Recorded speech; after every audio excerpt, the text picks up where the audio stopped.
I've got 3 checks sitting on my desk that I need to go deposit for $161,000 from 3 properties.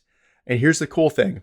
Those 3 properties that are giving me $161,000, you might say, oh, cool, Jesse, great job. Must have flipped it, right? You must have bought it low, sold it high, maybe put some money into it, right? And got a good deal. No, actually, I have those 3 properties still. I'm not getting rid of them at all. And they're continuing to pay me every single month with rental income, right? From short-term rental guests, from Airbnb guests that are coming and having amazing times, making memories and having vacations at my places, which is pretty sweet. So I still have the assets, okay? But I got $161,000 that just came to me because of how I purchased them.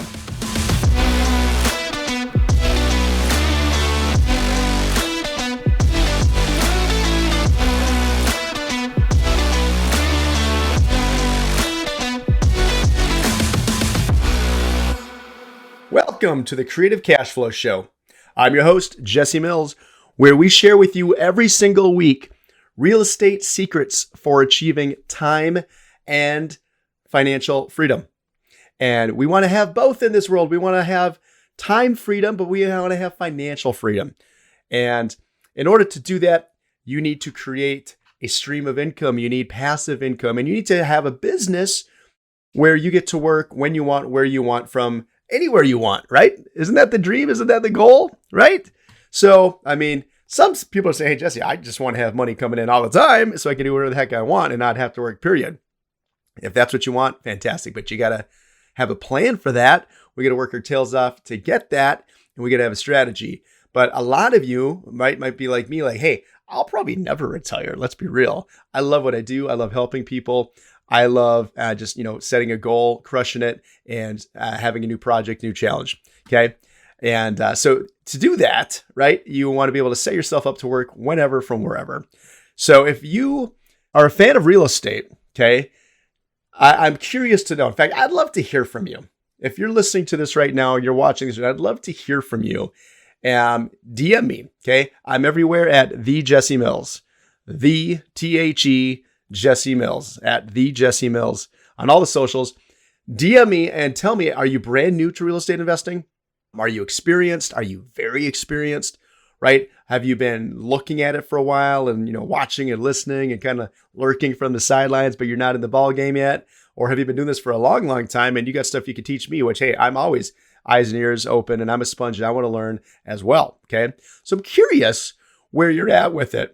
But one of the things I can tell you guys is to really ramp up and make your dollars work for you the best way possible is by learning creative real estate. Now, what is creative real estate? Well, creative real estate is not just using a normal agent, going to a normal bank, putting down the normal 20 to 25% down you have to do, and then having to go save up all your money again to do it over again whenever you can and use after-tax dollars to go buy a property that way and finance it. Okay. So now, is that maybe the easiest way to get going, especially if you have more money than you do time? Yes, that can be easier. But again, right, you got to think about your dollars are precious little seeds, and we want these little seeds to go sprout into as many plants, right, and turn into as much product as we can. Okay, we don't want those things to get wasted and spent and used up right away. So what I want to talk to you about today is a pretty incredible strategy. And it's how I just pulled out of 3 properties about $161,000. In fact, I've got 3 checks sitting on my desk that I need to go deposit for $161,000 from 3 properties. And here's the cool thing. Those 3 properties that are giving me $161,000, you might say, oh, cool, Jesse, great job. Must have flipped it, right? You must have bought it low, sold it high, maybe put some money into it, right? And got a good deal. No, actually, I have those 3 properties still. I'm not getting rid of them at all. And they're continuing to pay me every single month with rental income, right? From short-term rental guests, from Airbnb guests that are coming and having amazing times, making memories and having vacations at my places, which is pretty sweet. So I still have the assets, okay? But I got $161,000 that just came to me because of how I purchased them. Okay. So how I purchased them was not really just one strategy. How I purchased them was actually what I like to call niche stacking. Okay. So niche, if you want to be fancy, the French way, right? Or niche, right? You always hear the saying, the riches are in the niches. Okay. Well, the riches are in the niches is because those are special, unique things that not everybody knows, not everybody does. Okay.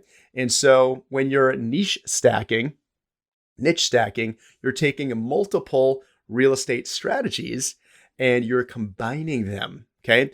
So for example, some of these strategies might be seller financing or owner financing. Okay. Or maybe you're buying something on a lease to own or a lease with an option to buy, right? Maybe you're doing something on a subject to, right? And that's how you're acquiring the property.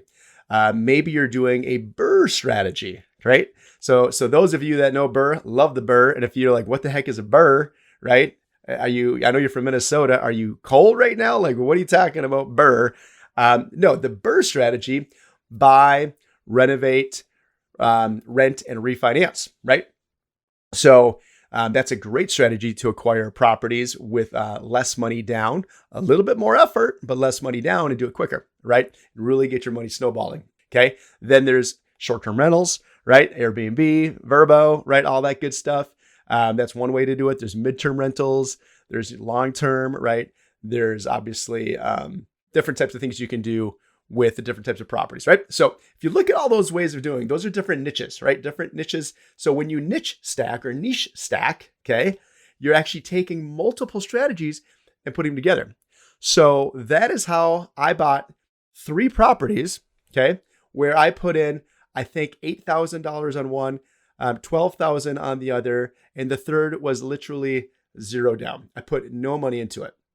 I bought a property that I bought for $140,000. It just appraised at $248,000.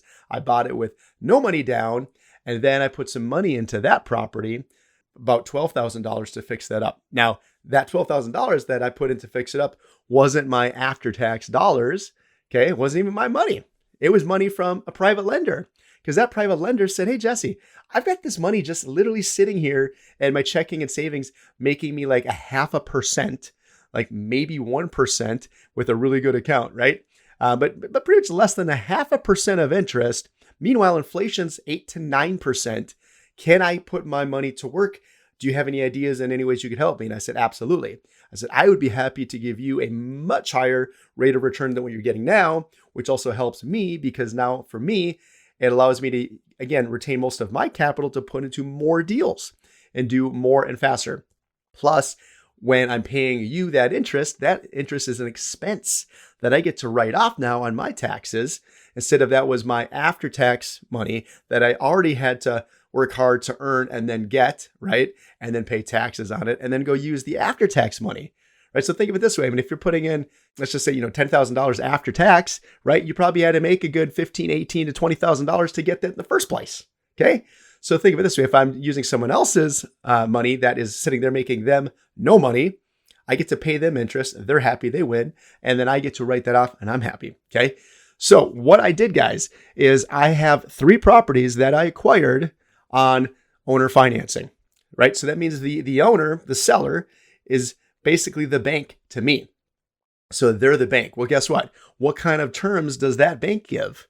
Whatever we negotiate, right? Whatever we negotiate. So good interest rate, bad interest rate, a little money down, a ton of money down, right? A 1-year term, a 30-year term. It literally is whatever you negotiate with the seller or the owner of that property, okay?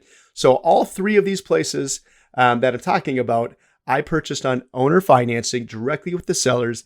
I negotiated a very good interest rate that they were happy with that interest rate. They were happy because it was making them way more money than they were making sitting in checking or savings or even the market roller coaster up and down or minus 10, 20%, wherever it is at that day, right? But they could see it. They could control it a little bit. They could feel it because it's real estate. It's tangible. It's right there. It's not going anywhere. They could see the property. They knew what I was doing with the property, that I was actually, making income with it, and that's actually increasing the value of the property. Okay, and so they were much happier to do that with me And knowing also, of course, that, God forbid I don't pay them, they could take the property back. So they get their asset back, they get their collateral back, and all of the money I would have given them, they'd get to keep and they would get it back. So good for them, right? That's how they would win. So I purchased these three on seller financing, owner financing. Then I did the BRRRR strategy because I basically went in and renovated the properties. And honestly, I think two of them didn't need much at all. Not too much, right? Just, maybe some updated fixtures, lighting, what do we do? Paint, obviously, some stuff, some artwork, not a lot. Some of the furniture, a little bit, but it didn't need a whole lot for most of these two. The third one needed more for sure. Okay.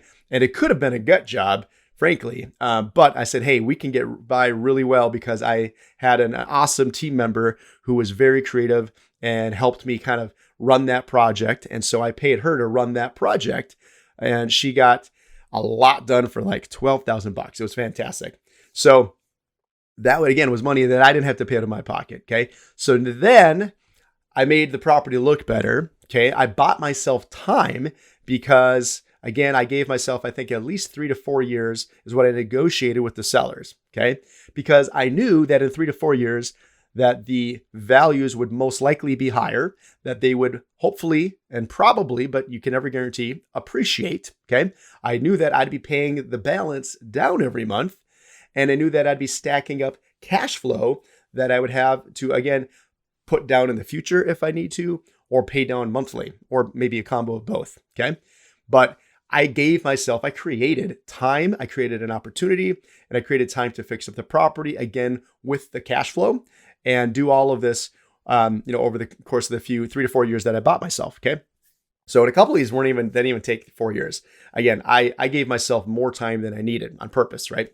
So most of these were about probably 2 to maybe 3 years on these deals for me to then now go to the bank at this point and say, hey, bank, I normally would have had to have come in, right, with 20% down on each one of these properties because it's an investment property, right? Maybe 25, depending on the bank you're talking to.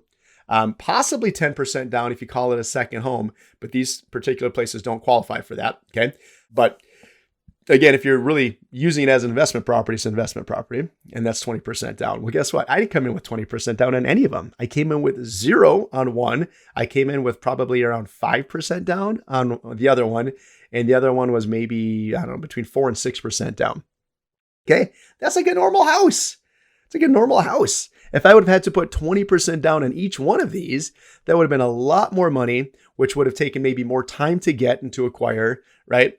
And there's nothing to create. I created equity and I created money. But in the other case, I would have just been buying what was there. Okay. So then I was able to fix up the property. I was able to get rents. I was able to get cash flow. And then now go back. And of course, after the market has been favorable the last few years as well, right? And I'm definitely not going to say that's all me, right? I love when people take credit for the market. Like, you did that? No, you didn't do that. You just got lucky. Okay. But there was definitely some luck, a lot of strategy, but definitely some luck in this. And I could go to the bank and say, hey, bank, I think I'm ready to now refinance. And let's, we have to get these appraised, right? So let's appraise them and see what they're worth today. And then we'll compare that to what I owe on my balances to the sellers. Okay. Well, again, here's another niche stacking habit that you need to pay attention to. Not all banks are the same. Not all banks are created equal. Okay. So if you talk to your normal friends and family that do kind of cookie cutter loans at all the normal places that sell to the secondary market, they're going to say, well, if you want to, try to get cash out of your property, like do like a cash out refinance, you're going to have to, you're probably stuck at like a 70 to a 75% loan to value. Okay. So loan to value, if you don't know what that means, right, is just how much do you owe? Let's say $70,000 versus what is the property worth? Let's say 100 to be super simple math. If it's worth 100 grand, that's what it's appraised at, and you owe 70, you're at a 70% loan to value. Let's say you owe 80, well, you're at an 80% loan to value. Okay. So again, most lenders and banks, if you want to say, hey, I've got debt against this property already, I've got a mortgage, right? Now remember, my mortgage is with the seller technically, right? They're kind of the bank. So my mortgage with the seller is at, 5 or 5.5%, let's say, and I want to refinance, pay them off, and now get a brand new mortgage with you, the bank, for the next 20 to 30 years, right? Then I need to see what is it worth, and then what do I owe? Okay. So again, I found a bank, and having a banking relationship with somebody that I've got a little bit more ability to explain me and my background and what I'm doing versus it just all be the numbers. And I said, hey, what can you offer? And here's what I'm looking to do. Well, they'll go up to 80%. Okay. So this bank will go up to 80% on a cash out. All right. So what that means, guys, is I was able to go and appraise these 3 properties, then show what I owe on them. And I actually, instead of having to come put money into this, okay, and put more money down just to get the property and get the mortgage, they said, hey, you actually are way below 80% loan to value, so we'll give you money back. Okay. So why would I take that money back? I don't know, because we're entering an amazing time to buy more real estate.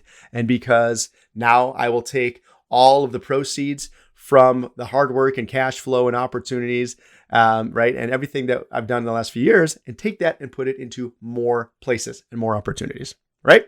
So you follow me? So I spent, under $25,000, 30 tops to get these 3 places.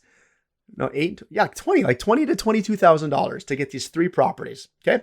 And then I just pulled out $161,000 out of those by getting them on owner financing, right? Creating my terms, creating the rate I want, the payment I want, the price I want. I negotiated all of that. Okay. Then by coming in and fixing up the properties and increasing the value, making them look better, which gave my rents a boost, right? So then I increased my rents and my frequency and what I could charge.